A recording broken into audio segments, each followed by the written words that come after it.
de l'AGEFO, mesdames et messieurs les membres de la direction de l'AGEFO, et chers collaborateurs, nous sommes réunis ce jour 17 octobre 2024 pour la tenue de la 9e, je crois, non, session extraordinaire du conseil d'administration de l'agence de gestion du Fonds d'accès universel.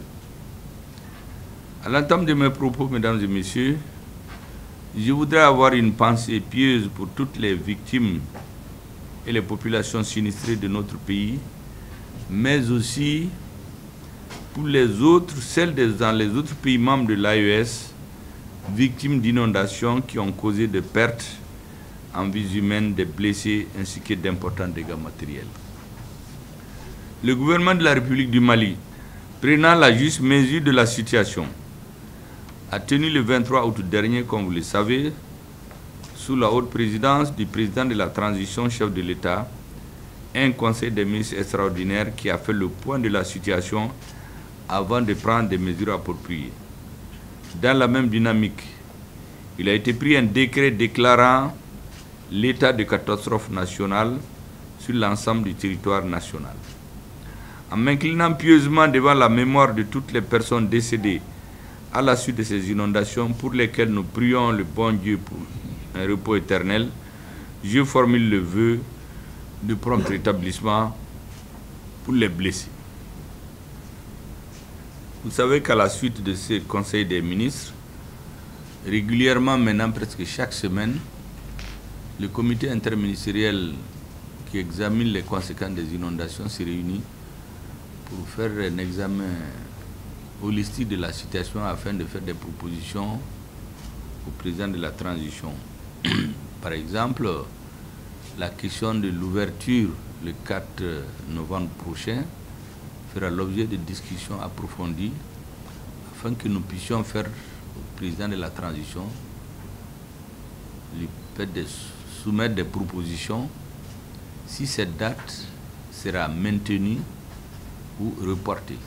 La semaine prochaine, à l'issue de cette réunion, nous allons y faire des recommandations pour que, à temps, les Maliens puissent être informés de la question. Revenant à notre sujet, à notre session extraordinaire, je voudrais tout d'abord remercier les membres, des anciens membres donc, du conseil d'administration pour l'attention, le travail abattu, l'accompagnement et la disponibilité dont ils ont fait montre durant leur mandat. Aux nouveaux membres du conseil d'administration, je vous adresse mes chaleureuses félicitations pour le choix porté sur vos personnes par vos structures respectives au regard de vos qualités et de votre disponibilité à œuvrer à la réussite des missions combien importantes assignées à l'AGEFO. Et je vous souhaite la chaleureuse bienvenue. Par la même occasion, j'adresse mes félicitations au directeur général de l'AGEFO et à toute son équipe pour avoir su impulser la dynamique de croissance attendue et de respecter la recommandation du Conseil quant à la tenue régulière des sessions et aux besoins les sessions extraordinaires. Je rappelle, mesdames et messieurs, que le Conseil d'administration est l'organe d'orientation et de décision de l'AGEFO. De même que, par exemple, le gouvernement va devant l'Assemblée nationale, dans le cas d'espèce aujourd'hui c'est le CNT, pour adopter les lois de la République. Les établissements publics viennent devant leur conseil d'administration pour les orientations et le contrôle de leurs activités. Je dis cela pour attirer l'attention des uns et des autres sur l'importance des conseils d'administration et la responsabilité des administrateurs. Parce que il est de notoriété publique souvent que beaucoup d'entreprises sont tombées en faillite alors que le conseil d'administration se réunit régulièrement. Il n'a pas attiré à temps l'attention des autorités sur les dérives qui se sont finalement imposées. Vous avez donc une mission de veille pour être sûr que ce joyau qu'est l'AGEFO puisse accomplir effectivement sa mission. La présente session intervient encore une fois de plus à un moment où notre pays est confronté à de multiples défis au nombre desquels figurent les défis sécuritaires, sanitaires et l'accès des populations des zones rurales aux infrastructures de technologie de l'information et de la communication, et ce conformément à la vision du président de la transition. Cette vision est traduite dans les 3 principes qui guident l'action publique au Mali et consacrée dans la Constitution du 22 juillet 2023 en son article 34, à savoir le respect de la souveraineté du Mali, le respect des choix stratégiques et des choix des partenaires opérés par le Mali, la prise en compte des intérêts vitaux du peuple malien dans les décisions prises. Face à ces défis et dans le cadre de l'exécution du programme d'action gouvernementale, l'AGEFO poursuit la mise en œuvre de son programme d'activité au chapitre duquel sont inscrits les projets ci-après. Le projet d'extension de la couverture réseau téléphonique dans les localités du Mali au compte de l'AGEFO, phase 2, en bonne synergie avec l'autorité de régulation des télécommunications et des technologies, de l'information, de la communication et des postes, l'AMRTP. Le projet de mise en place de 20 centres d'accès universel containerisés. Le projet de mise en place de 5 cases Wi-Fi opérationnelles mobiles. Le projet de mise en place des points d'accès Wi-Fi dans les hôpitaux. Le projet de mise en place d'une plateforme numérique télémédecine intégrée au centre maternel et néonatal au Mali. Le projet e-éducation. La finalisation du projet de renforcement des moyens de transmission de communication de la Direction générale de la police nationale. Le projet d'extension de la couverture LTE au compte du ministère de la Sécurité et de la Protection civile à Bamako et à Ségou, phase 1. Et enfin, la construction du siège de l'AGEFO. Mesdames et messieurs, au cours de cette session, il vous reviendra d'analyser de manière critique et avec la pertinence qu'il faut les documents soumis à votre appréciation. Il s'agit de la note d'analyse du financement du projet de désenclavement et de modernisation des systèmes d'information et de communication fiables et sécurisés des forces armées maliennes. Deuxième phase, nous l'appelons système rapide LTE. La note technique relative à la nécessité de l'ouverture de nouveaux comptes bancaires pour le financement des investissements publics pour l'accès universel au TIC dans les zones rurales. Mesdames et messieurs, l'acquisition et le déploiement du système LTE rapide dans le cadre du renforcement des moyens de communication des FAMA est plus que nécessaire afin de donner les moyens d'action à nos forces de défense et de sécurité dans le cadre de la sécurisation de l'ensemble du territoire national. Au regard de l'évolution de la situation sécuritaire qui nécessite une adaptation adéquate aux nouvelles menaces, ce système constitue une bonne alternative pouvant intégrer les réseaux HF et VHS existants utilisés par nos forces de défense et de sécurité. Par ailleurs, le système LTE rapide est efficace en cas de sinistre, de sécurisation, de convois et d'anticipation pour tout autre événement. Vous savez que dans notre pays, la priorité des Maliens, quel que soit ce qu'on peut dire par ailleurs, il y a beaucoup de débats sur les réseaux, mais les gens ont l'impression d'oublier qu'aujourd'hui, le sort du Mali a été réorienté, les Maliens ont pris leur destin en main grâce à l'action des forces armées de sécurité. On a tendance à oublier ça. Il y a quelques années, on n'avait pas de pays. On avait un territoire, une population, c'était tout. Toutes les décisions se prenaient ailleurs. Il y a des parties du territoire où notre armée ne peut pas aller. Il faut avoir la permission d'autres pays. Il y a de l'or qu'on exploite dans notre pays. Des mines sont supervisées par d'autres personnes. Kidal, par exemple, on exploite de l'or. Est-ce que vous savez, c'est des milliers de citoyens qui quittent d'autres pays africains pour venir sur ce territoire. L'or qui est exploité, ça va où? Personne ne sait. Mais il y a une partie qui vient à Bamako pour alimenter ce que j'appelle l'oligarchie. C'est une caste qui entretient notre peuple. Il y a des politiciens, des militaires, des juges, toutes sortes de personnes, des hommes de médias, c'est eux qui entretiennent le peuple. Mais le pays, c'était dans les mains d'autres personnes. Mais nous avons repris tout ça en main grâce au sacrifice des forces armées de sécurité du Mali. Et c'est pourquoi on ne cessera jamais, jamais, je dis bien, de parler suffisamment bien des soldats maliens, de tous ceux qui se sacrifient au quotidien pour que nous puissions nous réunir ici. Il y a des coins du Mali où on ne peut pas faire des réunions comme ça. Quand je suis dans les meetings, souvent, je les appelle les monnaies baudons. Certains croient que c'est pour les flatter. En réalité, c'est la réalité. Il y a une monnaie de beaux Maliens là-haut. Si on n'est pas conscient de ça, on ne sera conscient de rien. Donc, tout ce qui peut être donné aux forces armées de sécurité, pour nous permettre de nous sécuriser d'abord, nous ne devons pas lésiner là-dessus. Tout gouvernement, qu'il soit élu, qu'il soit venu par révolution, par succession dynastique, sa première obligation, c'est la sécurité physique de ses citoyens. Un gouvernement qui ne peut pas sécuriser ses citoyens, il ne peut pas être légitime. Quand vous êtes sécurisé, vous les mangez. Il faut qu'il assure la sécurité alimentaire. Quand vous êtes sécurisé, vous mangez, vous êtes en bonne santé. Il faut la sécurité sanitaire. Quand vous avez tout ça, il faut que vous soyez éduqués. La démocratie va s'imposer d'elle-même en ce moment. J'ai personnellement reçu un ambassadeur qui est venu me sensibiliser sur la nécessité d'instaurer la démocratie. Mais je l'ai arrêté. Il a dit, Excellence, je connais l'histoire de votre pays. 1945, personne ne parlait de démocratie chez vous parce que les gens avaient faim.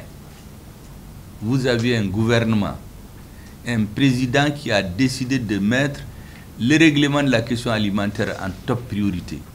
En 5 ans, vous avez résolu. Il dit qu'il ne veut plus que quelqu'un ait faim dans son pays. Personne n'a faim chez vous. C'est aujourd'hui vous qui exportez les technologies de culture du riz. Problème suivant, il fallait instruire la population. Sécurité éducationnelle. J'ai dit aujourd'hui, vous êtes l'un des pays à la pointe des technologies de l'information et de la communication. Chez vous, l'enseignement, je l'ai dit, c'est très très compliqué. Là-bas, la matière la plus coefficiée, c'est la morale, quelles que soient les spécialités que vous faites. Et c'est l'un des pays les plus avancés aujourd'hui. J'ai dit, on n'a pas parlé de démocratie là-bas.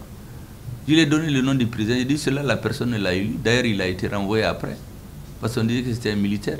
Mais il a redressé votre pays. Mais aujourd'hui, la population est instruite, elle est éduquée, elle est sécurisée. Si un président fait des fautes, c'est la population qui se lève et le renvoie. C'est ça la vraie démocratie. Il a dit, même les armées du monde entier, même chez nous, une bonne partie des équipements qu'on utilise, ça vient de votre pays. Et on n'a pas parlé de démocratie en ce moment. Donc je l'ai dit, il faut vraiment arrêter ce discours-là. Ça ne peut pas prospérer dans mon bureau. Dans aucun pays dans l'histoire du monde, on a commencé le développement par la démocratie. La démocratie, c'est une suite logique, une conséquence de la résolution des problèmes. C'est pour cela que moi, je voudrais que les Maliens soient conscients, très très conscients du travail que font les forces armées de sécurité. On a cultivé chez nous la banalisation du travail de militaires. Je dis souvent aux uns aux autres, c'est la seule fonction où quand tu quittes le matin, ton chef t'envoie, tu n'es pas sûr de revenir. Les autres, on va travailler, on revient. Mais un militaire, quand son chef l'envoie en mission, il n'est pas sûr de revenir.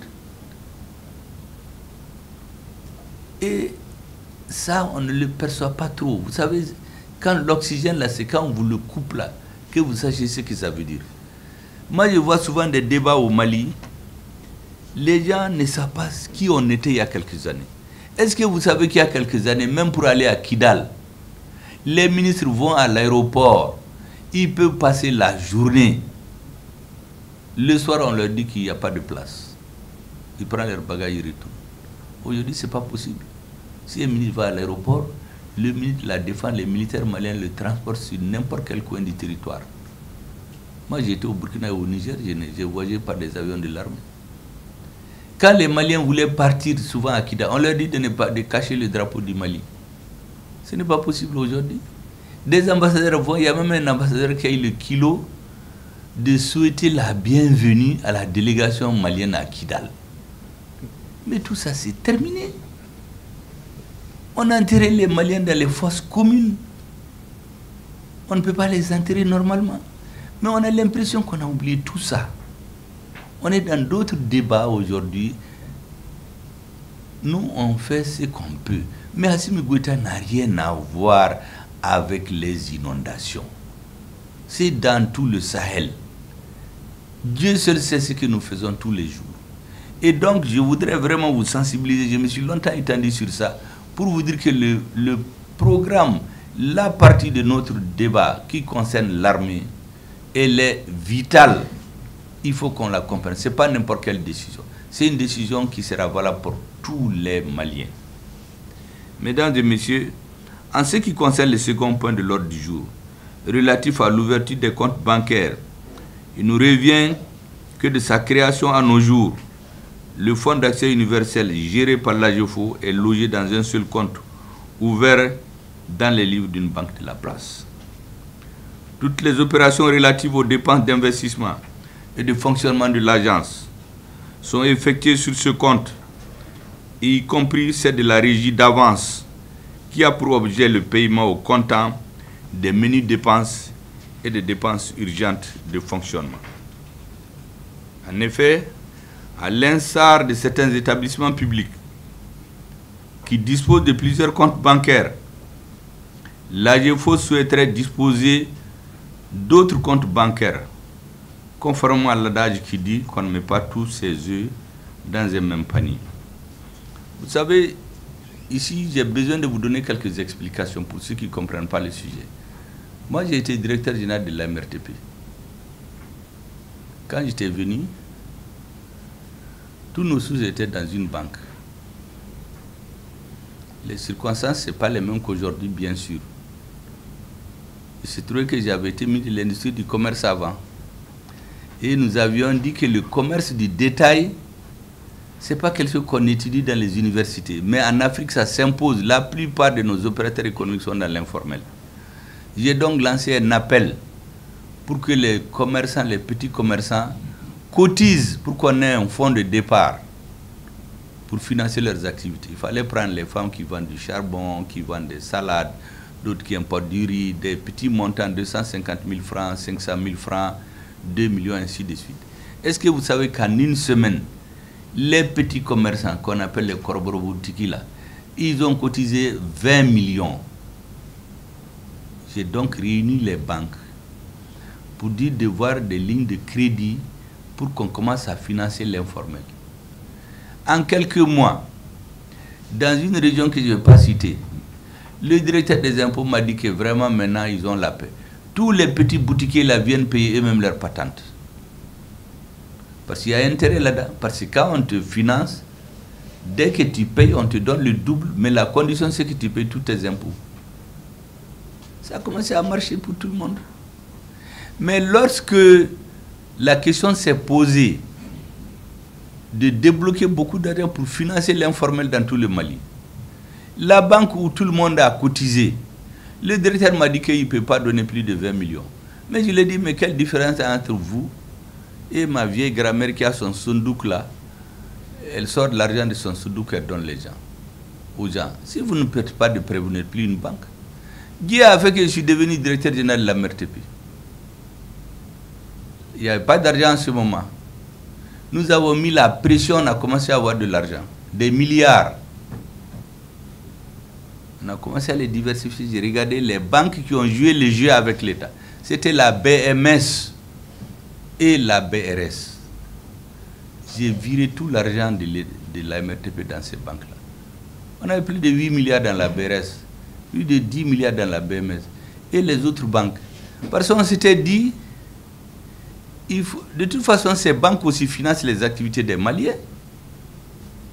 Donc c'est bon que cette richesse-là ruisselle un peu partout.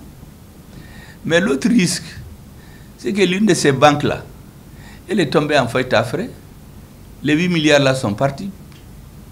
Notre chance, c'est qu'on avait l'argent dans une autre banque. Donc, on a tiré la leçon. Moi, j'étais là-bas, on a mis l'argent dans 10 banques. Bien sûr, des gens se sont levés pour dire le directeur, il triche, il fait... On est venu faire un contrôle. Dieu fait que ce contrôle-là, ça nous a mis à l'abri. Mais l'intérêt, c'est que notre argent n'était plus dans une seule banque. Mais on n'a jamais perdu de vue le rôle des banques d'État. Au Mali, par exemple, au lendemain de la rectification, à l'occasion de la transition, quand on a voulu nous asphyxier ici, c'est la BMS qui a tenu. Donc, elle ne peut jamais être traitée au même titre d'égalité que toutes les autres banques. Mais une direction responsable doit voir de façon diversifiée. Lui doit voir dans beaucoup de sens. Moi, c'est ce que j'ai compris parce que j'ai beaucoup discuté avec le directeur. Parce que je lui ai dit que la BMS, pour moi, c'est comme la prunelle des yeux. C'est la BMS qui nous a aidés quand on avait chaud. Et comme on dit, les vrais amis, je le dis souvent, c'est comme des étoiles. On ne les voit que dans l'obscurité, quand il fait très sombre. Donc on ne peut pas comparer la BMS, les dépôts à la BMS aux dépôts de partout. Mais ceci dit, nous ne devons jamais oublier. Parce qu'il m'a donné des arguments. Il me dit que la BMS elle-même, elle a des problèmes qui sont liés bien sûr à son engagement auprès de l'État. Donc je sais comment tout ça se passe. À la BMS, le directeur ne s'est pas levé comme ça pour faire certaines opérations. Il a subi beaucoup plus de pression que les banques privées. Mais cela ne veut pas nous amener à ne pas être réalistes. Permettre à la direction d'avoir d'autres comptes pour qu'au cas où la BMS a des difficultés, qu'ils regardent ailleurs. Mais si vous mettez tous vos paniers, moi je vous ai donné le cas de la BRS en son temps, quand elle est tombée en faillite. On avait 8 milliards là-bas, c'est perdu. Mais ça trouvait qu'on avait la BMS qui travaillait. Et la BMS, c'est la MRTP qui l'a transformée en première banque d'État du Mali. Parce que tout l'argent de la MRTP, la majorité était logée là-bas. Lorsque moi j'ai quitté la tête de l'AMRTP, le 7 juillet 2016, il y avait 60 milliards cash d'argent liquide, dont 37 milliards pour l'AGEFO. Mais le tout n'était pas à la BMS. On avait un peu partout, mais le gros était à la BMS. Moi, je voudrais que vous compreniez très bien, parce que j'ai eu des discussions très approfondies avec le directeur, sensibiliser sur le caractère patriotique de tout ce que nous faisons, mais les missions aussi de la BMS. Par exemple, quand on finance les activités du ministère de la Défense et de la Sécurité, souvent il y a des paiements à faire. Comme l'État met trop de pression sur la BMS, l'AGEFO va, bon, on leur dit, pourtant il n'y a pas d'argent maintenant parce que l'État nous a engagés dans beaucoup d'autres choses. Mais s'ils avaient un peu d'argent quelque part, ils allaient se rabattre sur ceci en attendant que la BMS souffle un peu. Ce sont les explications que le directeur m'a données. Moi, j'ai été convaincu parce que j'ai vécu ce cas. J'ai été directeur d'une boîte où je défendais les intérêts de la boîte. Vous savez, chaque directeur, je suis sûr que si vous demandez au directeur de la BMS aujourd'hui, il ne va pas être content. Ça, c'est naturel. Même si vous demandez au ministre des Finances, parce que quand ça chauffe, c'est sur la BMS qui met les pressions. Même moi, vous me demandez, je vais dire non, il faut tout laisser à la BMS. Mais quand les gens ont des obligations, on est obligé d'en tenir compte aussi. Il faut gérer un bon père de famille. Vraiment, ce que je voulais vous dire, mesdames et messieurs, au vu de tout ce qui précède, j'attends donc de vous de délibérer avec objectivité afin que vos résolutions contribuent à l'amélioration du service de l'accès universel aux télécommunications et aux TIC au Mali. Mais également que ces résolutions permettent à l'AGEFO de porter haut les attentes des autorités et de les traduire en actions concrètes. J'engage la direction générale, sous réserve bien sûr des recommandations issues de la présente session, à traduire nos décisions en actions. Mesdames et messieurs, après 8 ans d'expérience, d'existence, l'agence doit être dans sa gestion doit être dans sa gestion dans une logique de performance continue qui place le personnel au cœur de la stratégie opérationnelle répondant à ses attentes. Sur ce point aussi, je voudrais insister. Vous savez, chez nous, dans les administrations, quand le directeur vient, il s'installe, il est bien confortable, les travailleurs sont là, ils se débrouillent, celui qui arrive à avoir quelque chose, c'est bon, et puis c'est tout. Généralement, ça ne marche pas, parce que tout le monde regarde. C'est pour ça, dans un service, et je crois que il faut faire cela, s'ils ne le font pas, qu'ils l'entendent. Après les orientations que l'État fixe, les conditions de vie des travailleurs doivent être votre priorité. Nous sommes arrivés à la MRTP, les gens avaient à peu près 40 000 francs, 50 000 francs, 60 000 francs de salaire. Quand on a mis la pression et qu'on a eu suffisamment d'argent, les salaires des gens ont été multipliés par 10. Mais après, il y a l'obligation du résultat. Et souvent, j'ai eu à dire à des travailleurs que celui qui ne travaille pas, on le renvoie proprement. Parce que ces agents-là, ce n'est pas des fonctionnaires. De la même manière que quand un fonctionnaire, vous trouvez du boulot, vous pouvez démissionner. Si le directeur n'est pas satisfait de votre travail, ou bien vous êtes en rupture de contrat, il peut vous renvoyer. Parce que moi, j'ai eu des plaintes chez moi au cabinet. Les gens croient que c'est les prémices qui se mêlent de tout. On écrit pour dire non, il faut interpeller le DG de la MRTP, j'ai dit, moi je ne le fais pas. Parce que moi, quand j'étais à la MRTP, je n'accepte pas qu'on m'interpelle. Celui qui ne travaille pas, on le sanctionne. Mais il faut que les gens soient dans les conditions de travail. Après les salaires, vous pouvez leur demander, il n'y a pas un agent de la MRTP qui n'a pas sa maison. Quand on a les moyens, l'argent sert uniquement pour régler les problèmes des gens. Si ce n'est pas pour régler les problèmes, l'argent ne sert à rien. Moi, j'ai laissé 60 milliards dans les caisses de la MRTP, mais ça n'a pas empêché de dire partout que j'ai volé de l'argent là-bas. J'ai vu même un ministre de la Justice qui est venu se taper la poitrine, que lui, là, les dossiers. J'ai dit, mais quand tu étais ministre, pourquoi tu ne m'as pas mis en prison? C'est maintenant que tu parles. Donc, l'argent ne sert que pour régler les problèmes. L'argent de l'AGEFO doit être là pour financer les projets d'accès universel, les demandes de nos femmes, et ensuite les travailleurs, les mettre dans les bonnes conditions de travail. Un outil de promotion de la stratégie nationale en matière de TIC. C'est ça l'objectif principal de l'AGEFO. Avec, en trame de fond, la réduction significative de la fracture numérique pour permettre aux Maliennes et Maliens un accès équitable à des coûts réduits des télécommunications et des technologies de l'information et de la communication. C'est pourquoi vous devrez veiller à la mise en œuvre des activités de l'AGEFO, conformément à ses missions et aux résolutions qui vont être prises par ce conseil. C'est sur ces notes d'espoir, mesdames et messieurs, j'ai été très long dans mes explications, mais quand vous avez un ancien directeur, il a toujours la nostalgie de son service. Surtout quand vous avez un service qui lui ressemble souvent, il a tendance à donner quelques leçons au directeur. Donc j'ai beaucoup parlé, plus que ce qui est écrit.